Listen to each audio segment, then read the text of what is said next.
संख्याज्ञान कौशल्यातील शेवटचा स्तर म्हणजे विद्यार्थी 1 ते 50 पर्यंतच्या अंकांचे अक्षरात लेखन करतात, यासाठी एक छानसा उपक्रम घेता येऊ शकतो।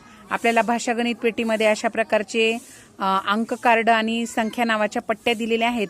याच्या जोड्या लावून घेऊन आपण हा जो स्तर आहे तो विद्यार्थ्यांचा वाढवू शकतो। यासाठी आम्हाला आमचा कमलेश्वर मदत करणार आहे। नाव सांग। नमस्कार, माझं नाव कमलेश्वर बाबुराव राठोड। आता बघा, या ठिकाणी एका बाजूला संख्या कार्ड आणि दुसऱ्या बाजूला त्यांची संख्या नावाचे कार्ड आहेत।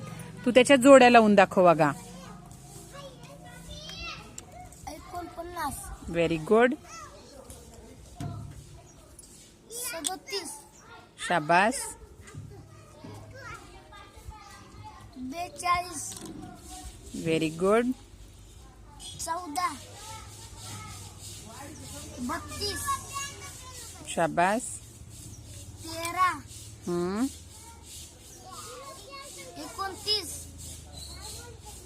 25। Very nice. बघा, असं मुलं एकदम आनंदायी पद्धतीनं या कार्डांच्या मदतीनं संख्या नावं शिकतात, त्यानंतर त्याचा लेखन सराव देखील करतात। Clap clap.